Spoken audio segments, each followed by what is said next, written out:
Bonjour la jeunesse. Vous allez bien? Je m'appelle Laurent, je fais des petites vidéos YouTube pour savoir ce qu'ils pensent les jeunes. Vous êtes jeune? Ouais. Alors ma question est de savoir si vous sauteriez d'un avion sans parachute. Non. Pourquoi? Ah, ça dépend, il y a quoi en dessous? Non, mais il y a 3000 mètres. L'avion, il est à 3000 mètres de haut. Un avion normal. Est-ce que vous sauteriez, vous? D'accord, pourquoi? Est-ce que je risque de mourir? Et vous? Pareil. Vous avez peur de mourir donc? Ça fait mal, hein? Oui. Et pourtant, vous savez qu'un jour ou l'autre, on va être confronté au grand saut. On va être obligé de sauter. Mais on ne va pas sauter dans le vide, on va sauter dans la mort. Oui, mais un jour. Est-ce que vous êtes prêts et est-ce que vous savez quel jour? Quand? Malheureusement, quand est-ce qu'on meurt? Je sais pas. On peut mourir dans 5 minutes comme on peut mourir dans 100 ans. Et moi, je vous souhaite de vivre jusqu'à 120 ans en très bonne santé, hein, mais on ne sait pas quand on part. Alors la grande question à se poser, qu'est-ce qui se passe après? C'est ça le grand saut. Parce qu'on a peur de sauter d'un avion sans parachute, Ouais. mais la mort, c'est pire qu'un sauter d'un avion sans parachute. Alors à votre avis, qu'est-ce qui se passe après? Vous avez une croyance, une religion, une idée, une espérance, quelque chose? Non, mais c'est Bah, peut-être le paradis? peut-être le paradis, d'accord? Et vous? Paradis. Paradis ou l'enfer? Alors comment est-ce qu'on sait si on va au paradis ou en enfer? Parce que c'est dans nos actes. Alors je vais vous dire. Normalement, quand on meurt, on va être jugé. Et on va être jugé par rapport au bien, au mal qu'on a fait. Donc la grande question à se poser, c'est de savoir comment est-ce qu'on sait si on fait du bien ou du mal. Comment est-ce qu'on sait? Parce que dans certains pays, le bien, c'est pas le même bien que dans d'autres pays. Alors sur quoi on se base? Sur notre morale? Texte religieux. Là, vous n'êtes pas loin. On se base sur les 10 commandements. Vous connaissez les 10 commandements? Il y a la... La loi de Moïse. Oui, je les connais pas tous par cœur. Eh bien, c'est pas compliqué. Donc, on va voir si vous allez au paradis ou pas, et vous aussi. Et attention, hein, je vous juge pas, parce que moi, j'ai lamentablement échoué au test. J'ai cassé les 10 commandements, donc que ce soit clair. Mais vous pouvez vous faire pardonner? Il y a un commandement, il dit tu mentiras pas. Est-ce que vous avez déjà menti? Oui. Comment on appelle quelqu'un qui a menti? Un menteur? Mais non, mais c'est sérieux ce que je dis. Oui. Mentir, c'est pas faire du bien. Ah oui. Il y a un commandement, il dit tu voleras pas. Est-ce que vous avez déjà pris quelque chose qui n'est pas à vous? Peu importe la valeur. Ouais. Comment on appelle quelqu'un qui fait ça? Ah, voilà. Il y a un commandement, il dit tu honoreras toujours tes parents. Est-ce que vous avez toujours honoré vos parents? Non. Attention, il y a un piège. Hein? Non, je suis pas sûre. Est-ce que vous leur avez toujours obéi? Eh, quand on désobéit aux parents, on ne les honore pas. Il y a un commandement, il dit tu mettras Dieu toujours en premier dans ton cœur. Est-ce que vous avez fait ça tous les jours de votre vie? Pas tous. Ah, ouais, pas tous les jours. Vous savez pourquoi elle est belle cette loi? La loi morale, on l'appelle, parce que justement, elle montre qu'on n'a pas le droit de se juger les uns les autres. Face à Dieu, on est tous coupables. Il n'y en a pas un qui pourra arriver et dire « Eh oh, moi je mérite le paradis parce que j'ai réussi, j'ai pas menti, j'ai pas volé, j'ai respecté. » Pas un, même le religieux des religieux. Non, c'est vrai. Donc on est mal. Parce que le jour où on meurt, on va être jugé par cette loi-là. Et si on nous juge par cette loi-là, je serai coupable ou innocent? Coupable. Et si on est coupable, paradis ou enfer? Ça dépend. Ça, c'est ce qu'on mérite tous. Il n'y a pas un homme qui mérite le paradis. Tous, tous. Il n'y en a pas un qui est mieux que l'autre. Après, ça dépend pourquoi on fait ça. Si on ment pour le bien de quelqu'un. Ça, il n'y a pas marqué. Il y a juste marqué tu ne mentiras pas. Ni pour le bien, ni... Ça, c'est l'excuse qu'on se donne, nous, les humains. Parce qu'on dit, bon, là... Ça, c'est la mauvaise nouvelle. Face à Dieu, on est tous mal. C'est pour ça que le monde y tourne pas rond, d'ailleurs. Probablement. Vous voyez, vous croyez en Dieu quand même, oui. Oui. Hein? Beaucoup de gens, ils disent, ouais, si Dieu existe, pourquoi il y a tant de misère? Mais moi, je dis, ça ne veut pas dire que Dieu n'existe pas. Ça veut peut-être dire qu'on a un problème avec Dieu. Et maintenant, vous allez me dire, quel est le pays, quelle est la personne qui suit Dieu? Aucun. Donc le jour où on meurt, on va être confronté à cette loi-là. Et malheureusement, on est mal. Ça, c'est la mauvaise nouvelle. Maintenant, il y a une bonne nouvelle dans l'histoire. C'est que c'est Dieu qui nous a fait. Et un artiste, un créateur, il aime ce qu'il fait. On est d'accord? Un musicien, il aime sa musique. Un cuisinier, il aime les petits plats qu'il fait. C'est aussi simple que ça. Hein. Nous, les hommes, on a tendance à compliquer. Mais Dieu, en fait, il est très simple. Très intelligent et tout, mais très simple. Donc il ne veut pas nous punir puisqu'il nous a fait et qu'il nous aime. On est d'accord? Donc il a fait quelque chose pour que vous et moi, malgré qu'on soit coupables, on puisse éviter son châtiment. Est-ce que vous savez ce qu'il a fait? Non. On peut se pardonner. On peut se faire pardonner, ouais. Mais comment?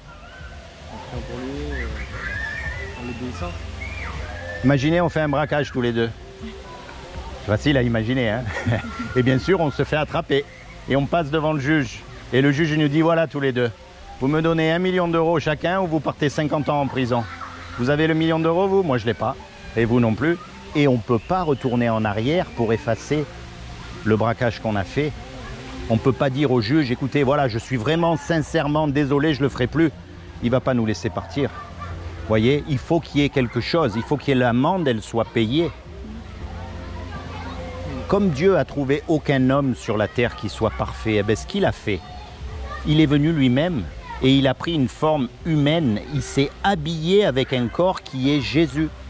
Et il a dit, quiconque croit que Jésus est le Fils de Dieu et qu'il est ressuscité des morts, il aura la vie éternelle à mes côtés. Voyez le truc, mais quand je dis Fils de Dieu, ce n'est pas au sens humain du terme. Hein, parce que Dieu, c'est un esprit. Vous savez comment on appelle les Arabes? Les morts. Non, les morts, c'est une partie. En général, on les appelle les fils du désert. Est-ce que le désert, il peut avoir des fils? Vous savez comment on appelle les Égyptiens? Les fils du Nil. Est-ce que le Nil, il peut avoir des fils? Non, c'est une image. C'est que quand vous voyez un Égyptien, tout de suite, vous pensez au Nil. Eh bien là, quand vous voyez Jésus, tout de suite, vous pensez à Dieu parce qu'il agit, il est Dieu lui-même sur terre. Il guérit les malades, il pardonne les péchés. C'est le seul, il n'y a pas un homme qui peut pardonner les péchés. Seul Dieu peut pardonner les péchés. Après, ça dépend de la croyance. Par exemple, dans l'islam, nous, Jésus, c'est un prophète. Je sais, mais ça, je connais bien l'islam, c'est pour ça. Mais dans l'islam, vous n'êtes pas sûr de votre salut. Vous voyez, vous ne pouvez pas savoir. C'est pour ça qu'on dit Inch'Allah. Vous voyez, c'est si Dieu veut, je serai sauvé. Moi, je fais du mieux que je peux. Mais malheureusement, avec la loi de Dieu, on se rend compte qu'on ne peut pas faire du bien. On ne peut pas, même on a déjà fait du mal. Vous voyez? Et donc Dieu, c'est pour ça qu'on l'appelle le Fils de Dieu. C'est parce qu'en fait, c'est le représentant de Dieu sur terre. C'est le premier sur terre. Et celui qui aura mis sa foi dans ce que Jésus a fait à la croix, c'est-à-dire, il s'est sacrifié pour nous. Lui qui était sans péché, d'ailleurs dans l'islam, même Mohamed, avec tout le respect que j'ai pour lui, il a dit qu'il avait besoin de la miséricorde de Dieu, parce qu'il a péché lui-même, on est d'accord? Vous voyez? Alors que Jésus, non. Quand il est mort à la croix, en fait, il s'est sacrifié pour vous, pour moi. C'est comme s'il allait devant le juge et qu'il dit, voilà, l'amende, elle est payée. Et nous, malgré qu'on soit coupable, l'amende, elle a été payée, le juge, il est satisfait, on est libéré.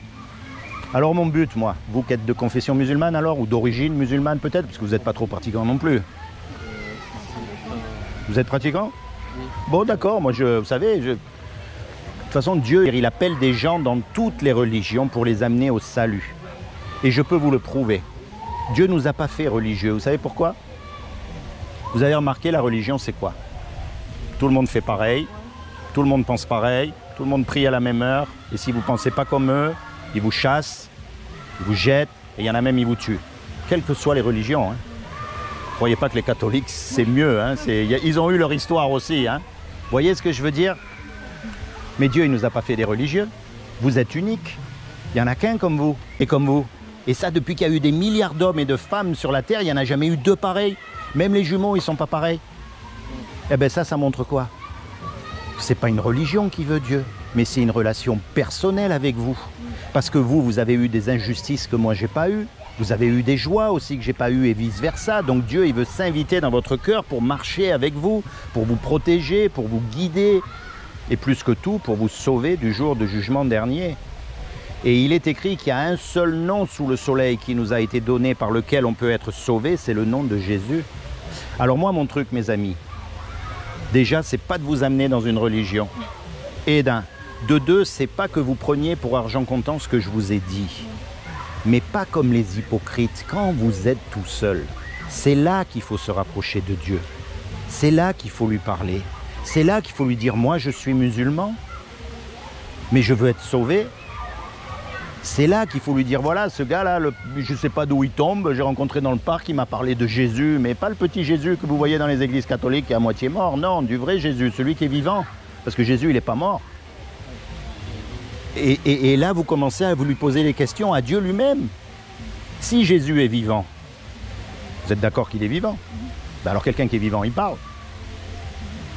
Donc il doit pouvoir vous parler, et vous devez pouvoir lui parler. Et nous, on parle à Dieu. Oui. Jésus pour nous, Jésus il a été ramené au paradis. Oui. Il n'est pas mort sur la croix. Il a été remplacé au dernier moment par son sosie, par une sosie. Oui, c'est ce que le... Pour vous, il y a Dieu.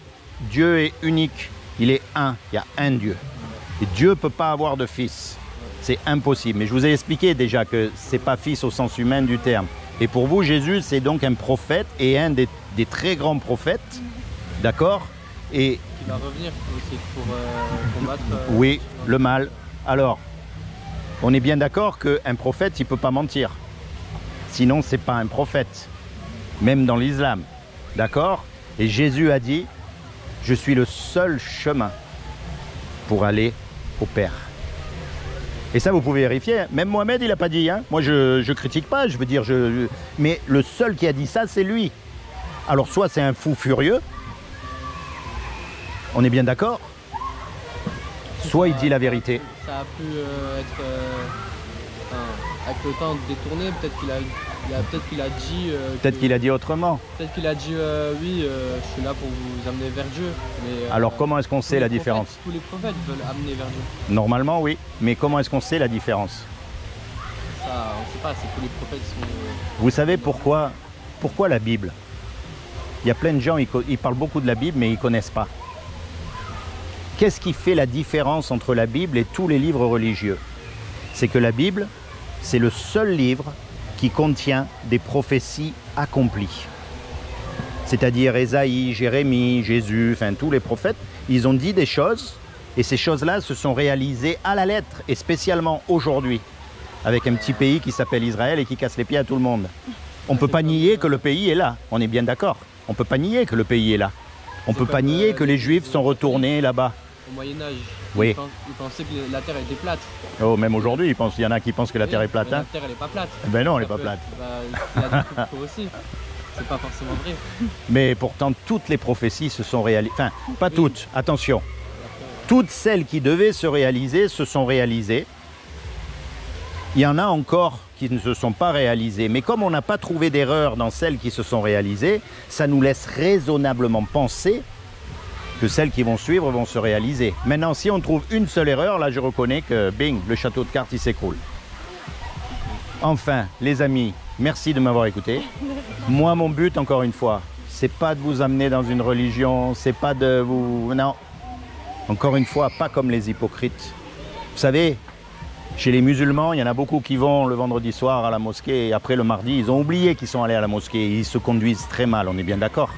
Chez les catholiques, pareil. Chez les protestants, pareil. Il y en a beaucoup qui chantent Alléluia le dimanche à l'église et le mardi, ils ont oublié. Hein, Et c'est eux qui nous empêchent, qui nous détournent de Dieu. Parce que quand on les voit, on les regarde, on dit regarde, ça c'est les religieux, regarde comment ils sont hypocrites. J'ai pas envie d'être comme eux, j'ai pas envie de les suivre.